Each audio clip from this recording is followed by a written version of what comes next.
En esta lección vamos a ver cómo practicar yoga con dolor de espalda.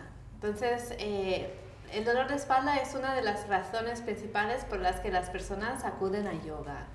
Y de hecho afecta a la mayoría de la población en algún momento de su vida. Hay diferentes tipos de dolor de espalda y vamos a ver las posibles causas por las que vuestros alumnos pueden sufrir de dolor de espalda. Pero vamos a empezar con unos términos técnicos para entender mejor qué es lo que quieren decir. A menudo se escucha hablar de lumbagos, ciáticas, ciatalgias y muchos pensamos que esto es un diagnóstico, pensamos que significa algo. Pero en realidad simplemente tanto lumbago como ciática como ciatalgia es una descripción de un tipo de dolor, no es un diagnóstico. Entonces estas palabras se refieren a un dolor que empieza en la espalda baja y que que afecta al glúteo, la parte posterior del muslo, la espalda baja, ¿sabes? Es generalizado. Y se puede llamar tanto lumbago como ciática como ciatalgia. No significa nada especial a nivel médico, simplemente es un cuadro clínico de dolor.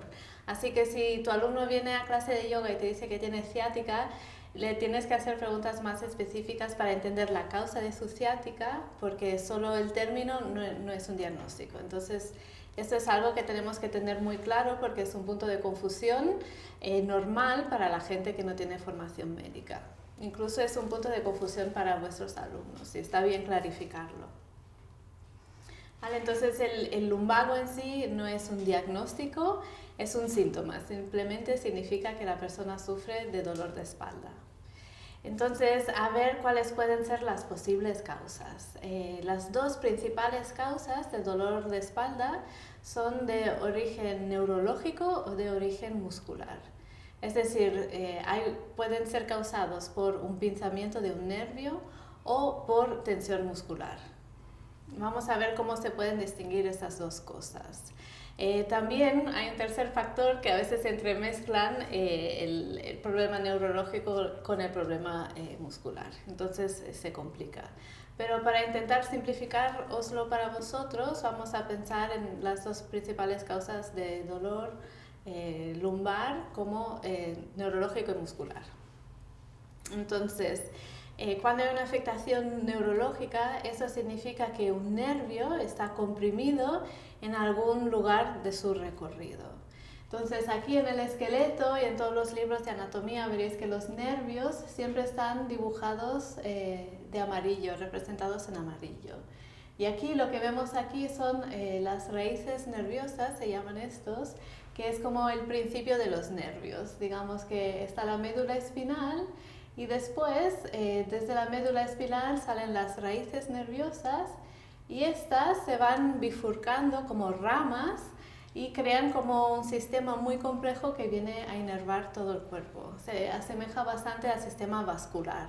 Es muy complejo y va por todas partes del cuerpo a inervar tanto la piel como los órganos como los músculos.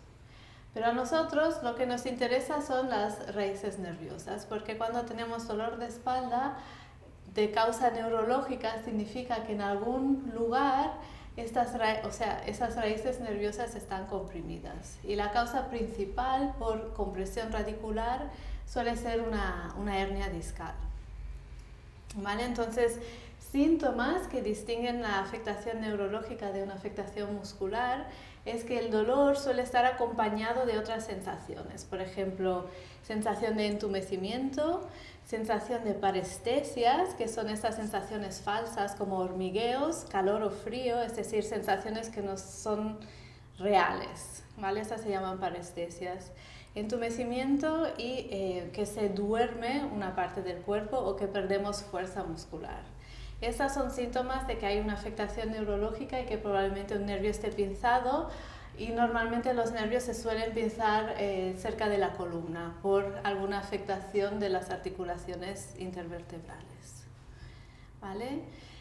Entonces, posibles causas que pueden llevar a estos síntomas de origen neurológico de la espalda La principal causa es la hernia discal o una protusión discal. Esto es lo que afecta a la mayoría de personas. Incluso a nuestro Felipe, que está enfermo de la espalda, tiene aquí una hernia. Si veis más esqueletos, todos siempre llevan una hernia porque, para que podamos entender cómo funciona una hernia discal. Entonces, lo que ocurre es que los discos intervertebrales, estas porciones de cartílago que separan una vértebra de otra, con el tiempo y con la mala mecánica de uso del cuerpo, se van desgastando, se van chafando y pierden la forma.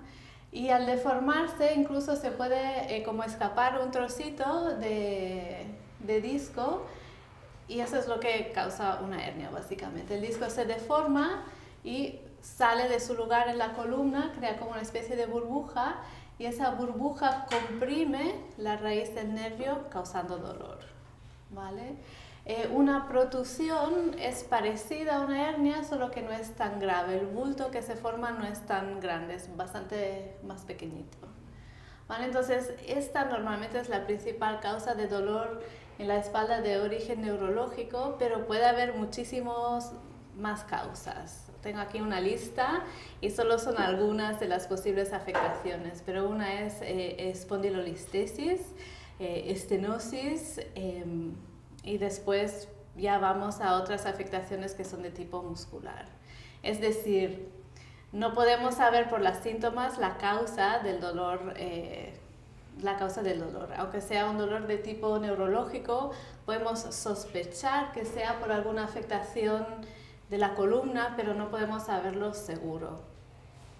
Además, la cosa se complica un poco porque hay una afectación que se llama síndrome del piramidal, que ocurre cuando el músculo piramidal, que está aquí situado en la nalga, el músculo piramidal que va desde el sacro al trocánter mayor del fémur, pasa por encima del nervio ciático, ¿vale? El nervio ciático pasa por aquí detrás, en la parte posterior del muslo, y el piramidal lo cruza por delante, y a veces un piramidal muy tenso puede llegar a comprimir el nervio ciático y causar un dolor con síntomas neurológicos, pero con origen muscular, ¿vale? Entonces, todo eso para explicar que hay un montón de distintas causas de ciático, lumbago, ciatalgia, y que aunque los síntomas nos puedan dar pistas, no son suficientes para realmente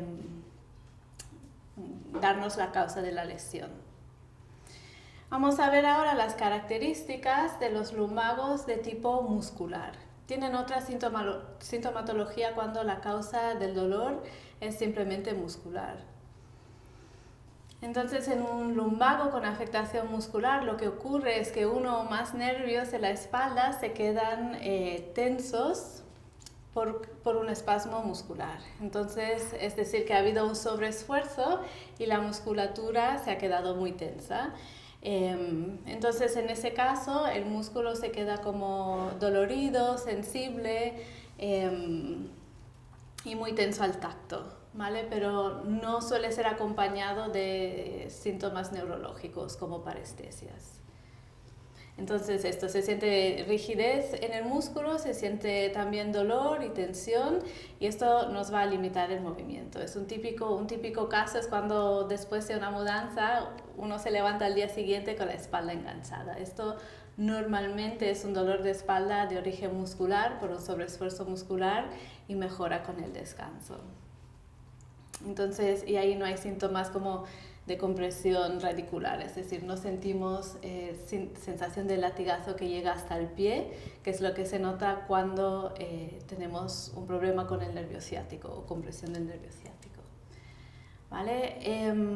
¿Qué más cositas sobre la afectación muscular?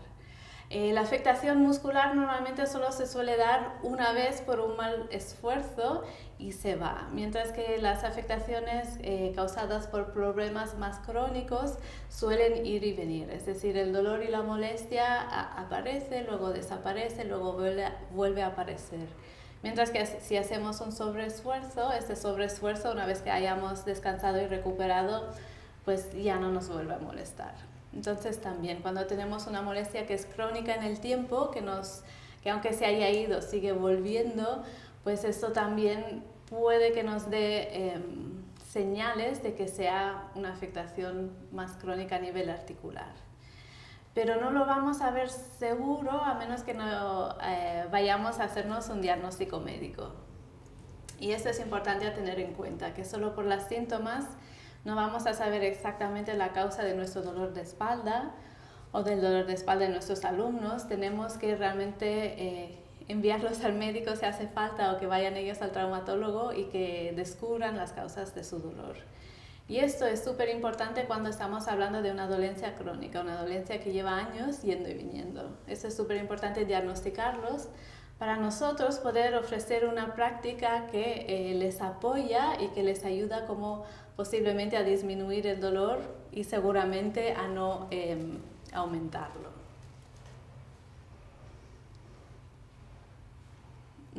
Otras causas también de dolor de origen muscular son causas posturales. La mayoría de nosotros pues trabajamos sentados mucho tiempo y no sabemos utilizar bien el cuerpo porque no hacemos movimientos variados. Entonces eso también puede incidir en dolores de espalda que son de origen muscular. Y otra causa que también influye sobre el dolor muscular es el estrés. El estrés hace que el tono de la musculatura aumente y puede provocar dolor.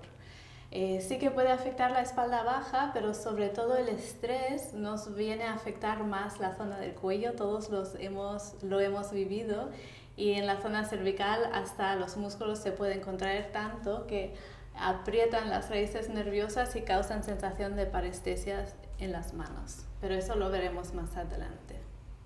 Entonces, cuando buscamos un diagnóstico médico, una cosa que tenéis que tener en cuenta es que necesitamos una resonancia magnética o algún tipo de imagen que muestre la salud de los tejidos blandos. Porque cuando tenemos una hernia discal, la hernia es una degeneración del cartílago, del disco intervertebral, que es un tejido blando. Entonces, los tejidos blandos no se ven en una radiografía. En la radiografía solo se van a ver los huesos. Entonces, si tenemos una hernia discal muy avanzada, quizás se vea eso en una radiografía porque habrá pérdida de espacio entre las vértebras. Pero si hay una hernia, por ejemplo, que es mínima, no la vamos a ver a menos que no hagamos una resonancia magnética, y eso también hay que tener en cuenta, ¿vale? Es cómo se diagnostican problemas de tejidos blandos y sobre todo hernias discales.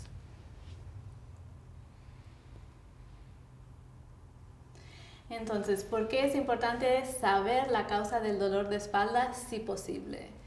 Es importante porque según la causa vamos a intervenir de una manera u otra con el yoga. A mí personalmente me ha pasado en mi consulta de ver a muchos casos de hernias discales no diagnosticadas.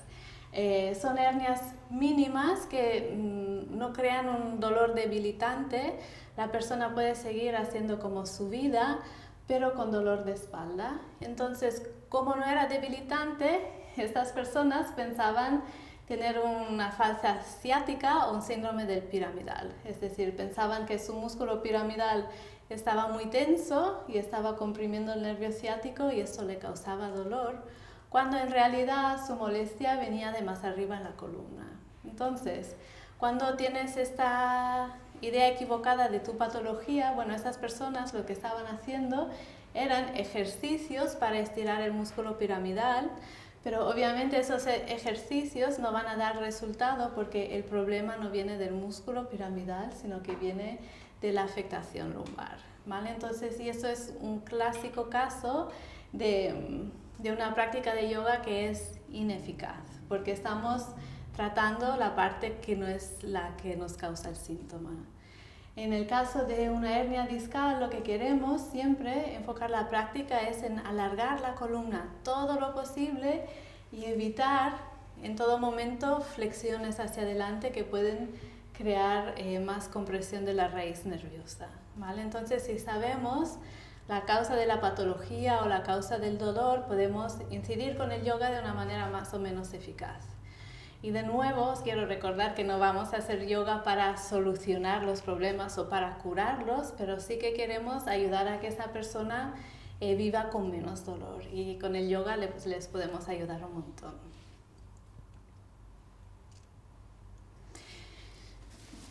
Entonces, para cuando vuestros alumnos vienen a clase de yoga con problemas de espalda baja, una cosa que sí que podéis hacer es hacerle preguntas específicas para poder entender un poco más de qué va su cuadro, si tenéis la oportunidad. Pero os recomiendo realmente hacer el tiempo para conocer lo que les pasa a vuestros alumnos, porque os beneficiará a vosotros y a ellos a largo plazo.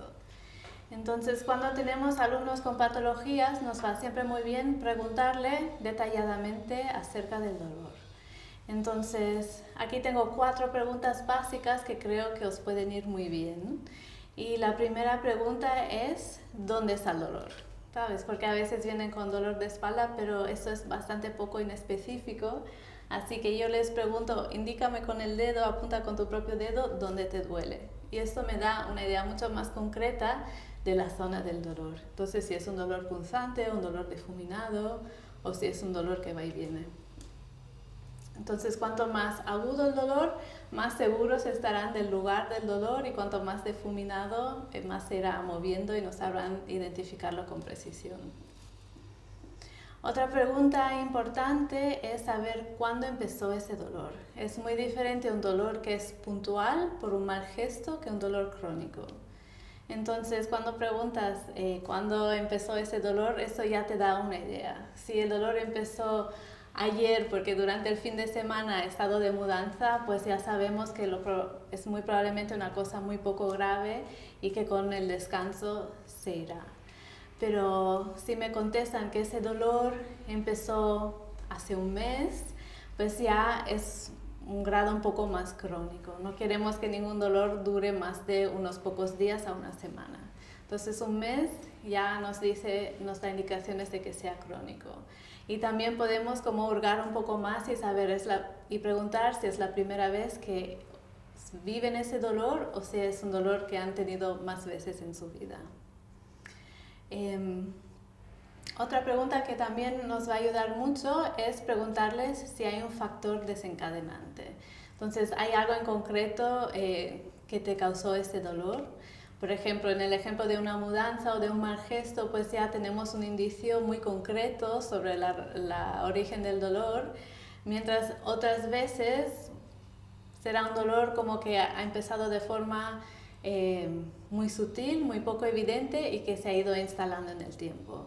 Eso de nuevo pues suele ser un poquito más complicado. Pero bueno, todas estas informaciones nos ayudan un poco a hacernos una idea de qué les puede estar pasando y si necesitan ir a ver a un médico o no. Y repito, cuanto menos prolongado en el tiempo el dolor, menos importante, y cuanto más instalado es, probablemente más crónico, más grave. Entonces, otra pregunta que podemos hacer a nuestros alumnos con dolor de espalda en el yoga es que nos digan en una escala de 1 a 10, ¿dónde está tu dolor? ¿Está en un 7, en un 5, en un 3? Obviamente es una escala como individual, no es un valor objetivo, pero sí que les ayuda a ellos a ubicarse. Y después nosotros les podemos recomendar dentro de la práctica del yoga que no buscamos que ese dolor aumente, sino que se mantenga donde está y posiblemente que disminuya. Entonces, que ellos se fijen en qué momentos este dolor va más para poderse autocorregir o hacer menos esfuerzo durante la práctica. Porque lo que ocurre a menudo es que muchas veces las personas no tienen mucha conciencia corporal y entonces también no se saben manejar con su cuerpo. Algunos piensan quizás que más dolor es más sano y que nos va a curar. Entonces, darle este recurso de una escala de 1 a 10 también les puede ayudar a ellos a ubicarse en la práctica y de aflojar el esfuerzo si notan que su dolor aumenta.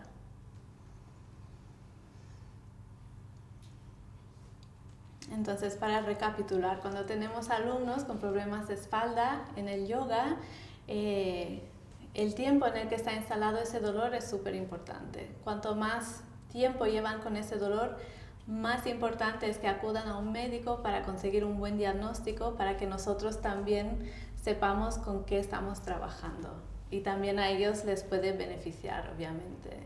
Yo incluso a veces les digo es para descartar, ¿sabes? Queremos descartar que aquí la causa no sea una hernia y que solo sea de origen muscular. En ese caso sé que los estiramientos musculares te van a ir súper bien. Pero si es una hernia, a lo mejor pues ciertos movimientos hay que evitarlos y a mí me iría súper bien saberlo. Y a la persona también, porque al final es su espalda. Vale. Entonces, ¿qué beneficios tiene el yoga para el dolor de espalda? Entonces, en general, aunque el dolor de espalda sea de origen nervioso, o sea, por compresión nerviosa, como que sea para contracción muscular, el yoga es súper bueno para la salud en general y también para la espalda, porque a largo plazo reduce las incidencias de lumbagos, y esto ya está demostrado, no es que me lo inventé yo. ¿Vale? Entonces las personas que hacen ejercicios que incluyen estiramientos tienen menos incidencias de lumbagos y dolor de espalda que las personas que no hacen ningún tipo de deporte o entrenamiento físico. Y sobre todo los estiramientos musculares van muy bien para que el cuerpo sea como más adaptable, para que los músculos se queden más suaves y tengan menos tendencia a agarrotarse. También cuando hacemos estiramientos en yoga, sobre todo, vamos a ir disminuyendo la compresión sobre los discos intervertebrales en la espalda baja.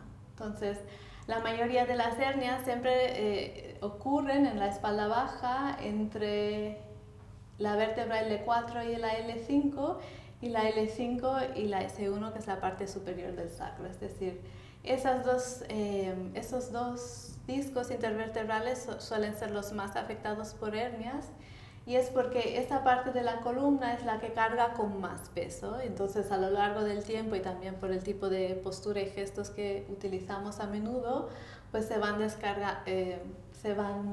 desgastando más o menos deprisa. Entonces, en el yoga siempre enfocamos mucho la práctica en alargar la columna un montón en todas las posturas, y esto crea una descompresión de nuestros discos intervertebrales. Así que incluso con una patología como una hernia o un pinzamiento discal, el yoga va súper bien, porque es una de las pocas disciplinas físicas que ponen tanto énfasis en realmente alargar para descongestionar la columna.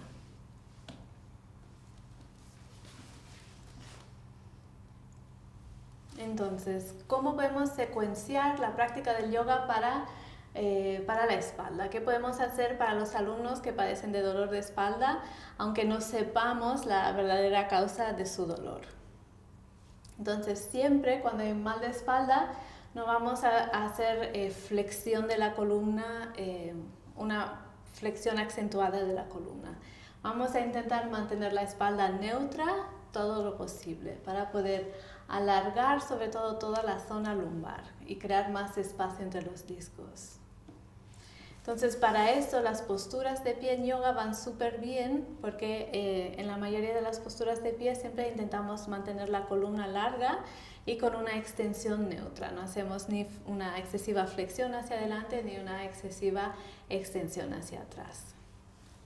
Además, las posturas de pie van súper bien porque empiezan a movilizar la cadera, y los músculos de la cadera, cuando están muy tensos y acortados, también van a afectar la espalda baja, porque siempre que me incline hacia adelante, si no tengo movilidad en la cadera, voy a redondear las lumbares, lo cual crea compresión sobre los discos. Así que cualquier postura de yoga de pie, aparte que protege la espalda baja, también flexibiliza la articulación de la cadera, lo cual a largo plazo también beneficia a la espalda. A ver, otra razón por la que por las que nos interesan las posturas de yoga de pie es que tenemos la pelvis libre. Una vez que estamos sentados en el suelo, la tendencia de la mayoría de las personas es de llevar la pelvis en retroversión y redondear la espalda. Entonces, si ya tenemos mal de espalda, esto simplemente va a crear más compresión en la zona que queremos cuidar. ¿vale? Así que yo siempre empezaría por posturas de pie o incluso posturas tumbados en el suelo, porque son posturas en las que podemos mantener la espalda en una extensión neutra y no sobreesforzar la flexión ni la extensión. Otra cosa importante para la práctica del yoga es estirar los isquiotibiales, sobre todo si tenemos afectación de la espalda, porque de nuevo la flexibilidad de la cadera incide sobre la espalda baja. Así que podemos hacer ejercicios de estiramientos de isquiotibiales tumbados boca arriba, por ejemplo, y de ese modo evitamos las posturas sentadas. Y entonces, para mí, una de las cosas importantes a tener en cuenta cuando ofrecemos una práctica de yoga para personas con dolor de espalda es considerar que como la mayoría de personas tienen poca flexibilidad alrededor de las caderas, cuando se sientan en el suelo redondearán la espalda baja, lo cual les perjudica. Entonces, yo evitaría todo lo posible las posturas de yoga sentados en el suelo cuando alguien tiene mal de espalda, a menos que no tenga un montón de soportes y mis alumnos estén bien concienciados de que se tienen que sentar sobre un soporte alto. Pero a veces por cuestión de economía de tiempo, a veces por cuestión de que en el estudio de yoga no hay los suficientes bloques o soportes necesarios, pues los solemos dejar de lado y sentarnos mal. Pues no, en caso de dolor de espalda, mejor evitar posturas sentados en el suelo para no afectar la espalda baja de forma negativa. ¿Vale? Y por último, la cosa importante del yoga para el mal de espalda es fortalecer toda esa zona. Queremos, por un lado, estirar, pero después queremos fortalecer músculos abdominales y también fortalecer músculos paravertebrales. Y esto es lo que os voy a enseñar en el siguiente vídeo sobre práctica de yoga para dolor de espalda.